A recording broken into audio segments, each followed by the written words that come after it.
Our moderator for the session is Neda Mulji, Senior Manager, Professional Development at Oxford University Press, who has years of experience teaching English courses to adults.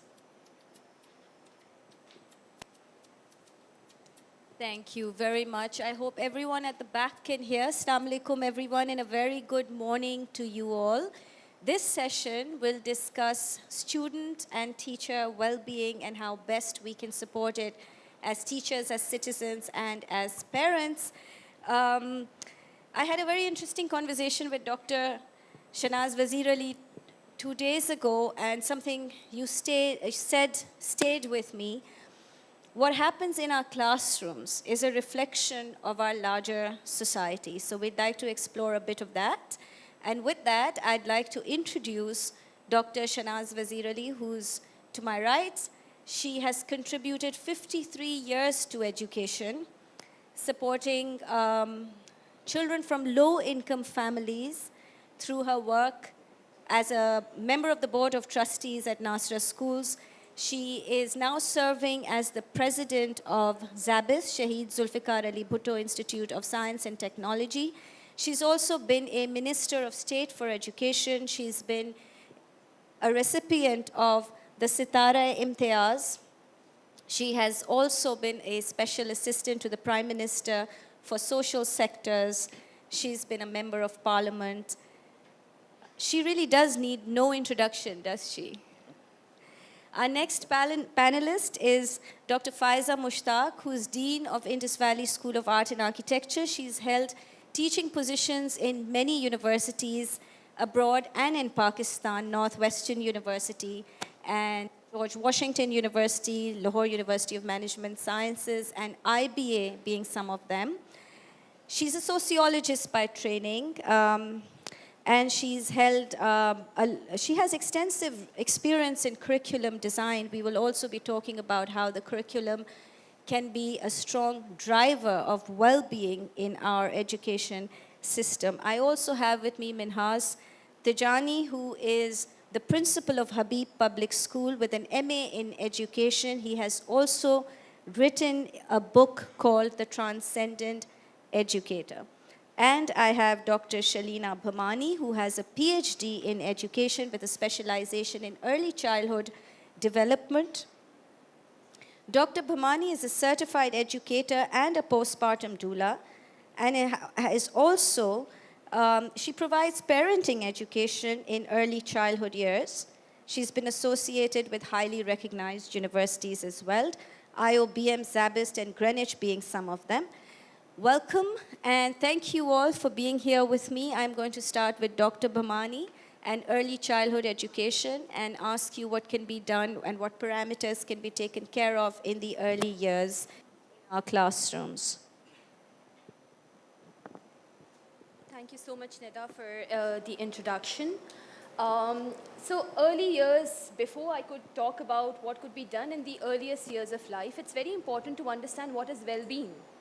So when we talk about care and well-being and how we define it is very important. So when we say that we're talking about well-being, it's when you see people happy, people safe and feeling secured, and when you see people who are resilient.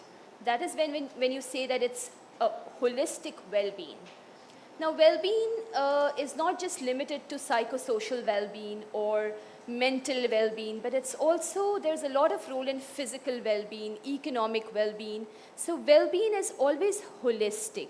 It cannot be secluded in any of the categories that we talk and hear about. Third is, it's very important to know the factors that contribute to the well-being. So well-being, whether it's for a child, for its adult, for teacher, well-being is influenced by society. Well-being is highly influenced by the peers. Well-being is highly influenced by our immediate caregivers. And well-being is highly influenced by climate, politics, economics, and every single thing that we come across. Talking about early childhood and well-being, the brain of young children, they are so sensitive, they are so receptive of building those secured connections that well-being in the earliest years of life is most significant. It acts like a foundation.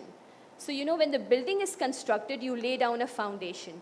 earliest years of life are those foundation of a healthy human development and the future trajectory. So well-being in early years is highly, highly significant, and it's most fundamental. Now, what and how children develop secured connection is very important to understand. The moment the baby is born, what do we see usually in the hospitals, or what do we see usually at home? You know, you would carry that baby, somebody else is coming to pay a visit, and you hand over that baby to somebody else. That is where we are not understanding the well-being. That is the first day as caregivers, we do not regard the well-being of the child. Because children, young, they are building strong connections with their immediate caregiver. To them, in the earliest years and earliest days of their life, that attachment to the primary caregiver is most significant. As the child grows up and becomes a toddler, the teacher and the classroom, which provides conducive environment, then becomes a factor of creating and inculcating well-being. As the child further goes and moves on to the preschool, then peers, the interactions that we have, the curriculum that we have, the school climate, school culture, ethos are all those factors that contribute to early childhood well-being. So if you want to understand the well-being in early years, it's just three things: a caring adult, a conducive environment that's nurturing to child's development, and healthy, safe, secured, and responsive connections.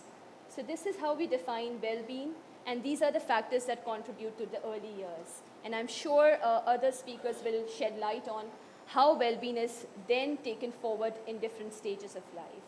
Thank you. That's from my side. Would you like to talk about how well-being is taken forward in the K to 12 years? Thank you very much. Bismillah ar-Rahman ar-Rahim. The age group that I work with is slightly, elder than what Shelina works with. And I've been working with this age group for now several decades. And ultimately, I would say that the core, the 3 C's that you have talked about are kind of similar. And it's very important for the person, maybe at the early childhood level, we call them the caregivers. As we go higher, K to 12 or 1 to 12, we talk about class teachers or class mentors. And at the junior level, maybe up to grade 4 and grade 5, there is a lot of bonding that is there between the teacher and the child. But somehow, as the child grows older, there is a kind of a disconnect where the child is also not very much willing for the teacher to be there because the child feels कि भाई मैं अब बड़ा हो गया हूँ, I don't need that care. And ultimately, as we go higher, with the adolescent age, definitely due to a lot of physiological and physical changes in the child, there is a probability of that child going through a lot of issues, well-being overall, but mental health issues also. So when I was reflecting, and preparing for this talk, I thought of sharing some, some reflections from my own life and a few that I have put in my book, The Transcendent Educator. One of the story that I've put is of a mystic, Rabia Basri. And she was actually one of the evenings, she was looking for something desperately, and she was outside her house and very eager to find something. And her elder brother, who was equally qualified and a mystic, he comes and he asks, "What are you doing?" And she says, "I am trying to find a pin, which I've lost." So he also joins her, and both of them are desperately looking for that very small object, that pin. And after a lot of struggle, the brother asks Rabia, "What happened? Do you know where you lost it?" He said, "Yeah, I lost it in the house." So he says, why are you finding it outside? And she said, there is a lot of light, so I thought maybe I'll find it here. And I think in general, as a society, even if we narrow it down to the classrooms, to the teacher level, to the student level, I think that is one of the core issues where we see or where we feel that the outside is going to change the inside, although it's the other way around. If you really want to bring in a change, change always comes inside out. So don't expect any other one to change until and unless you are not willing to change, you will not change. And I'm giving this message to the teachers as well as to the young generation. I can see a lot of school children sitting here. So, and then linking it with what Rumi says, yesterday I was clever, so I wanted to change the world. Today I'm wise, so I want to change myself. And that's significantly important. I also want to touch upon, if I can be given another minute, just to touch upon 4 Ps, 4 words starting with the letter P. And if you keep these as part of your life, if you keep reflecting on them, I'm sure they're going to help you. The first P is the purpose, and it is very, very essential. Sometimes we do get lost in the whirlwind of what is happening, a lot of influence from outside. However, if we have a real great purpose and if we are passionate about that purpose, I'm sure you're going to stay on course, you are going to stay on task and keep moving. I would like to share a quick story with you. This is the story of 3 masons. And these 3 masons were doing an identical task. And one of the person was passing by and he asked the first one, what are you doing? He says, yeah, I'm very frustrated. I don't, enjoy my work. However, I'm, crushing the rocks and, putting them together. Then he goes to the second one and he says, what are you doing? He says, I'm making a wall. I'm not very happy with my life, but he was kind of 50-50.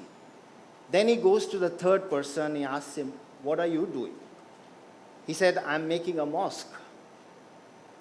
And 3 people doing identical work, but I think what the major difference amongst the 3 was the purpose. The third one had a higher purpose, and despite doing the same thing, he was enjoying his work.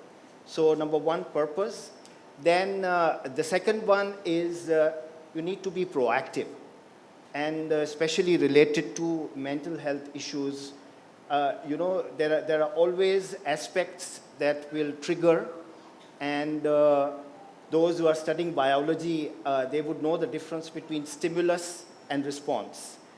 Yeah, so if you are proactive, you need to give a gap between the stimulus and response. The third P is people.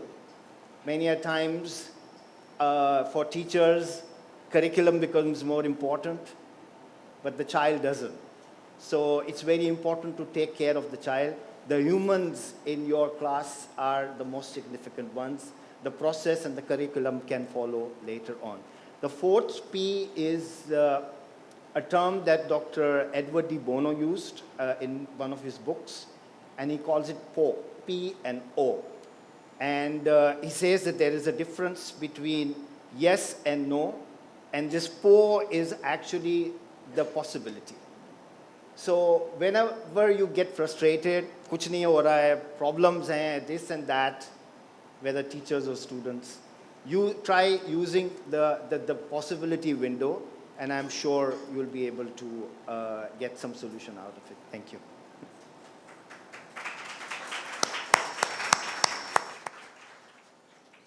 Speaking of, speaking of purpose, Faiza, how do we make well-being a purpose in higher education, in your experience?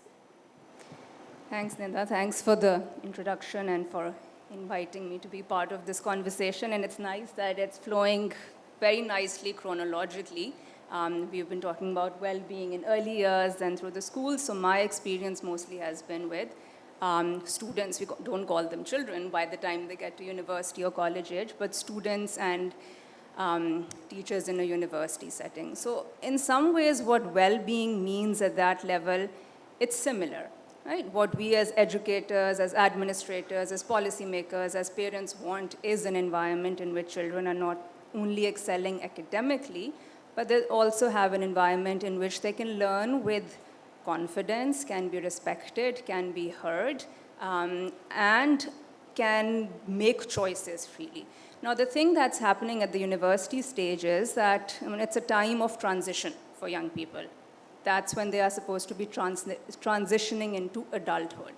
So the challenge for university level faculty and administrators is how to, on the one hand, create an environment in which they can find the confidence to emerge into adulthood, but on the other hand, how to, the kinds of rules and regulations and the background in which they have to be trained to make these choices. But because remember, the society in which we are living, it does not treat young people, does not give them the kind of autonomy that they need to emerge as adults. So the struggle constantly is, on the one hand, university is a time when they're supposed to make choices which define the rest of their life. There's pressure to pick a field which will lead to a solid earning career and take on those kinds of responsibilities. On the other hand, their parents, their teachers, and society at large doesn't give them the kind of autonomy that they require. So I think one mistake, one problem that we often find at college and university level is equating academic rigor with harshness and discipline. The idea that following rules, having that sort of disciplinarian approach in classes, that's what students need before they are ready to emerge and join workplaces or start their own businesses. And that is something that at that crucial time of transition often ends up being very damaging. So the kind of relationship that a student and teacher should be having at a university level, often that's not there. And often that's a relationship that ends up being marked with fear or distrust, and not one where students and teachers are together in that journey of learning. So that's something that as faculty and as administrators, we are constantly striving to achieve that balance. Now, one big problem is on the teacher side of the equation as well. Right? In order for teachers to be confident, well-rounded educators, you need to be able to pay them well and give them the kind of power and autonomy and training that they require in order to do that.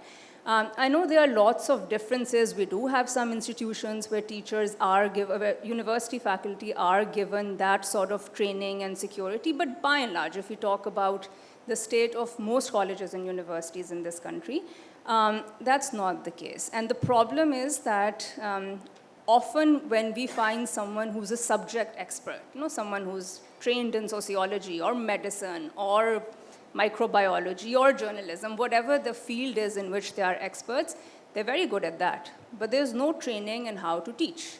Right? So what it takes to be an effective educator in a classroom setting, that's something that we are not really investing in at a larger sort of national level. So that's one area, I think, where we need a lot of attention, a lot of work.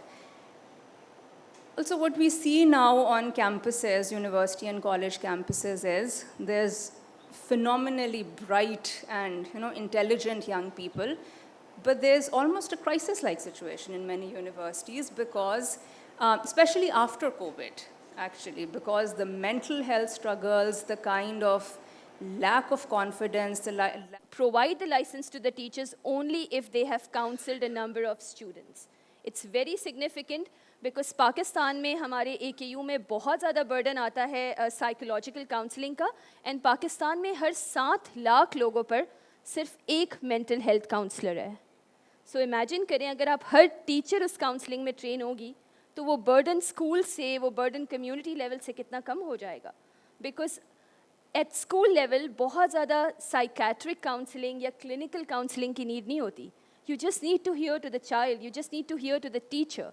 And by having a counselor or a happiness officer in the school can make a huge difference, and this is what my recommendation is for. Thank you.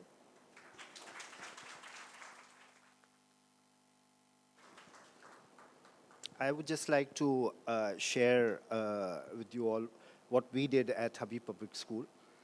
We do have a well-being counselor, so that's good.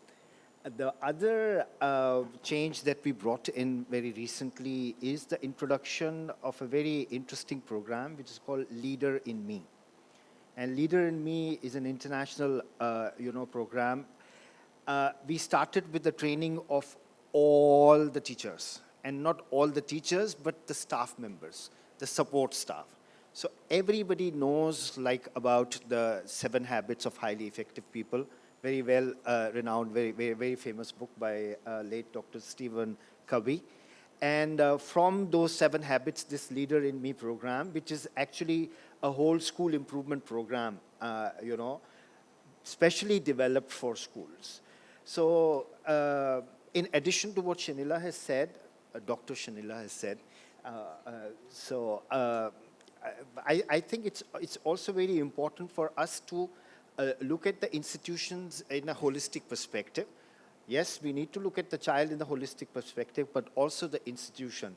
Because if it's not at the institutional level, then people will just talk about it and change will not take place very effectively. So that is something that we are doing. Several schools in Pakistan are doing. The last meeting that I attended, I think there are 150 schools all over Pakistan who are enrolled with this program, and they are at different levels. So this is something that we can learn from, and it's an organic process. It's not just like a Panadol pill कि भाई जो है वो सारे issues जो है वो हमारे हो जाएंगे हल. It's more of a progressive way of addressing the issues. Thank you. Can I also quickly respond to that? So while I agree completely that we do need to give teachers some level of training in, just empathy and how to listen and how to connect with students, I think at least at the university level, we can't really expect teachers to also take on the role of mental health counselors, because what happens is, and again, I have been in that position, I have many colleagues who've been in that position, that when someone gets the reputation of being a student-friendly person, their office doors are open to students, then you start getting students who come and share their problems, academic and non-academic, and then all kinds of issues that students have start coming to you. And many of us as teachers are not equipped to deal with that. Sometimes the stories, the pressures that young people are going through, they are immense, they're scary, they're horrifying, right? So sometimes then the teachers themselves need counseling after those sessions of talking to students. So I think there's absolutely no substitute for having qualified, well-trained mental health counselors on campus. Now that's also a struggle. So I've been part of that exercise at 2 different universities, trying to find and recruit counselors who are going to be useful in that on-campus counseling service. And that's hard. Not only do we not have trained counselors in this country, enough of them, but the kind of specific requirements that you need to interact with and to counsel young people, that's a doubly important requirement, and we don't have enough people who are trained to do that. So I think that's something, and also, of course, the counseling profession, it's completely unregulated. So I am just scared that if we say, okay, let's put student counselors in every university and school, if you don't have people who are trained and qualified to do that, they can actually end up doing a lot of damage as well. So I think some sort of regulation and training of counselors is also hugely important.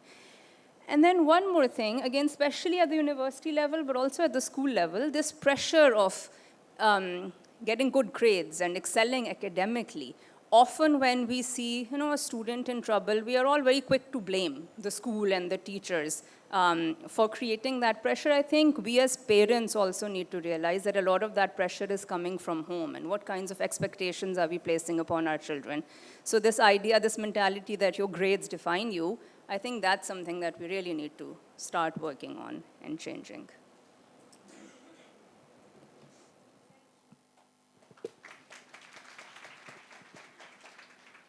Would you like to say something before I open it up to questions and answers from the audience?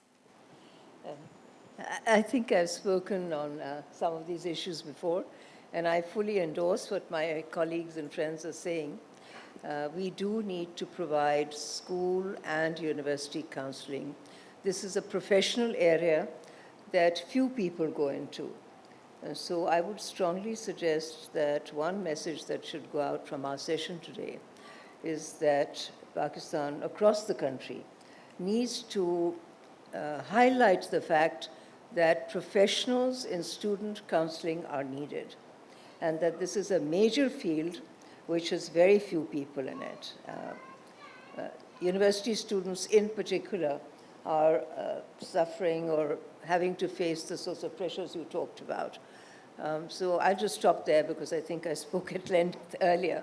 But definitely that's the field that should open up, and we should ask for that. Absolutely, and I add that we're also a country with a bit of dysfunctional resilience. हम या तो जज्बात छुपाते हैं या तो हम बहुत ज़्यादा reveal कर देते हैं without being able to regulate and recognize what our role is in managing those feelings. And so the curriculum can be a very strong teacher of that as well. We now have the Oxford International Curriculum where students are encouraged to recognize their feelings and start managing what they're feeling rather than denying it or getting shaken up by it. So I'm going this session now to questions and answers, to questions from the audience. We've got one here. If we can give the lady a mic, please.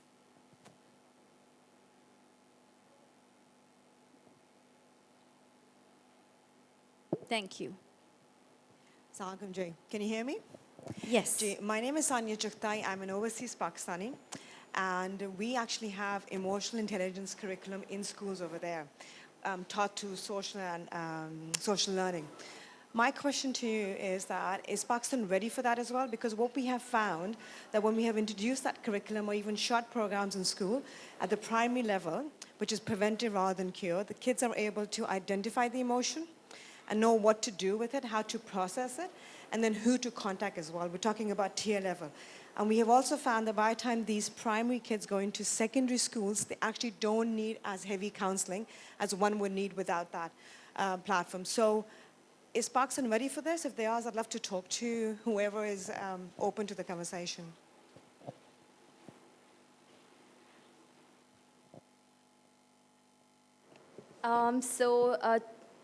Talking about the readiness, you see, why not? You see, the thing is that it's not about the readiness, but it's about the need as well. Pakistan needs emotional regulation and emotional well-being classes. If you talk about the pragmatic readiness of the school systems, schools are receptive, teachers are receptive. It's just the proper channelization of resources, I feel, it's what is needed. Your experience from running a program there and how do you think that it can be implemented in Pakistan is you see that there's a lot of gap between school, like Dr. Shahnaz mentioned, that the family context is really important. And this is what I feel it's a role of the multi-agencies, multi-sectorial approach to mental health and well-being. Why it's important in Pakistan? Because the moment a child is born, there is a whole structure.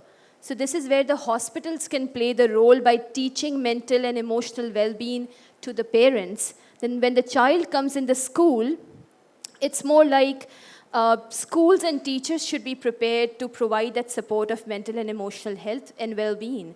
And when the teacher education curriculums are designed, we need to provide similar type of modules. And once that training and capacity development is done, then a structure could be put into place to provide that support. So I feel there are just not the elements of readiness, but also the structural support that is needed, the workforce capacity development, and how systems can strengthen and come together. And there has to be a multi-sectorial approach to offer well-being, I think, in Pakistan. And as far as the readiness, I feel it's a need of today to have that type of support provided for our country. I completely agree with that, if I can add to that. So you're looking for a holistic approach where the parents and teachers are being trained as well. And that's something we do as well, because you have to take the whole community with you when it comes to emotional intelligence. And once you learn it, you can't unlearn it as well. So we do have a holistic approach, and we've had some absolutely amazing results. And it doesn't make a difference whether you're coming from a private school or from a public school. Everybody needs a buffer zone where they can learn to process emotions, such as anger, anxiety, irritation, which are normal emotions, but you need to know how to handle it. It's okay to have them, but how to handle it as well. So if schools are interested, and I do agree with you as well, I was being polite early on, that there is a need for this kind of curriculum. Without taking too much time, I know that a lot of the time the schools want emotional intelligence as part of a subject, not a separate subject. And that's a conversation we love having, that it needs to be a separate conversation rather than a 5-minute. But having said that, just to introduce it, we're happy to do that as well. What's your take on that? Do you think that we can have this conversation offline as well? So probably there's another hand in the audience. Would you like to respond to her, or do you have another question? Minhas, would you like to talk more about it? So yes, just giving answer to your question is like, so you talked about like 5 minutes of conversation as to, so you see in Pakistan, because mental health is such a stigma and a taboo, you see people, it's very hard. And I always try to convince that we should avoid the name like counselors or well-being in charges. We should find a creative name like, this is the happy officer, this is the emotion officer. It's something very creative to break that stigma. So when we talk about Pakistan, the destigmatization of mental health and well-being is very important, because the moment you tell a parent or a teacher to refer, you know, I'll give you just very basic example. In a Pakistani classroom, if a child at an early stage writes "b" and "d" very differently, you know, so they cannot recognize the difference.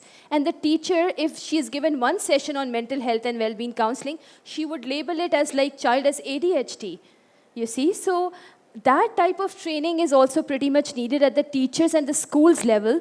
So it's the introduction of emotional well-being as a subject. And also it needs to be an integrated underlining themes within the curriculum, because we have a lot of days of celebration. So for instance, if you're celebrating Pakistan Independence Day, you know, you teach children about resilience, how you can be more resilient to your country. So it's not only the 5 minutes or 10 minutes or a different subject, but you integrate it with the curriculum A. B, I guess it's very important to understand what type of capacity we are building of our teachers. C, what are the referral pathways? So what if we have empowered teacher enough to provide that mental health and counseling as a subject and also teach it within the curriculum, and she identifies an issue. Does she have those referral pathways built in? So yes, there is a need. Yes, it can be taught as a subject and it can be integrated, but yet again, we need to do workforce development, capacity development of the teacher, and system strengthening. Probably Minhas can probably share more on this leadership thing. I think you have addressed it quite aptly. What I just want to add very quickly is, yes, curriculum is important, and that's the framework that all the institutions use. But I think there is something beyond curriculum, which is the culture. And culture of an institution matters a lot. Sometimes, you know, as teachers, I've been a teacher for several years, you have just tick boxes. You've done this, done this, done this, done this. So, you know, lesson plans made, you know, concepts taught. But there is something beyond, which is the culture. And I think if you have a very good curriculum, but if the teachers are not readily prepared to teach that curriculum very well, and if they are themselves not well behaved, then that affects the culture of the institution. So yes, I endorse it, that there is a need, but you know, it's, as I said earlier, it's more of an organic way of, you know, making it part of the culture, rather than just coming up with the books or a curriculum. Go on for, sorry about that. We can go on for days discussing this, but unfortunately we're out of time now. We'll take one more question as the lady's been waiting. We have time for just one more question, and perhaps you can take the other questions offline. I just want to add up something, if you allow me.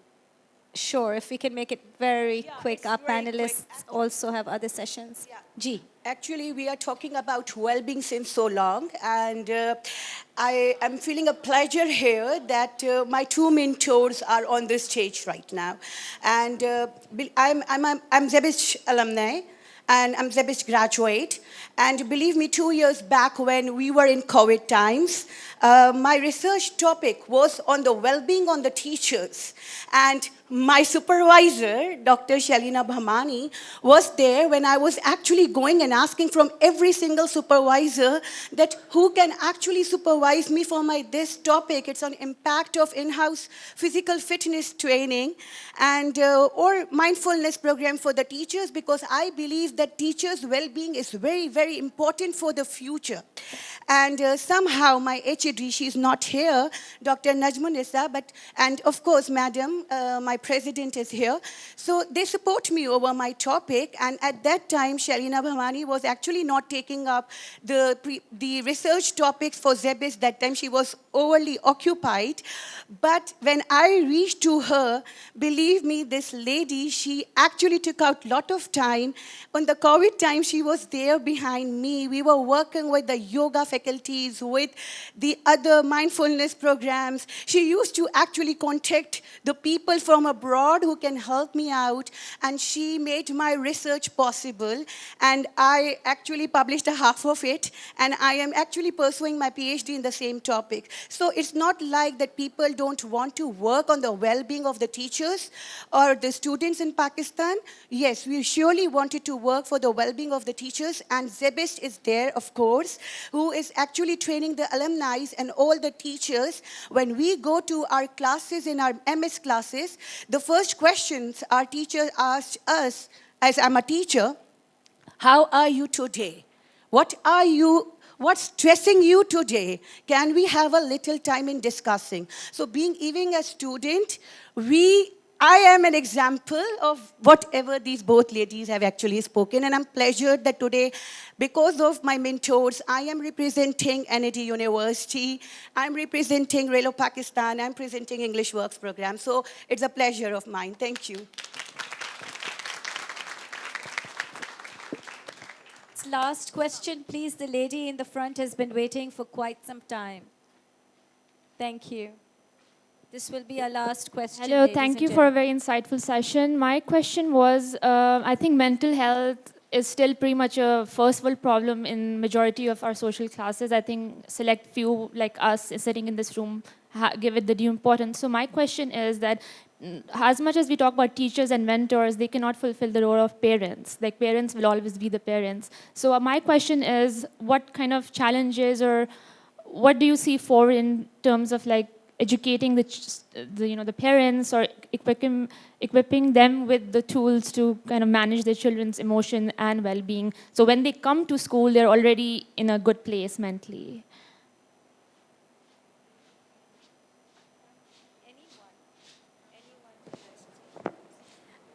So every day we see around 30 parents. So I see every year about 4,000 to 5,000 parents in all of early years, right?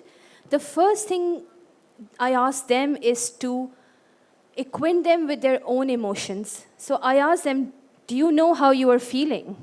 And trust me, 30 to 40% of parents, they don't know how to express what they are feeling.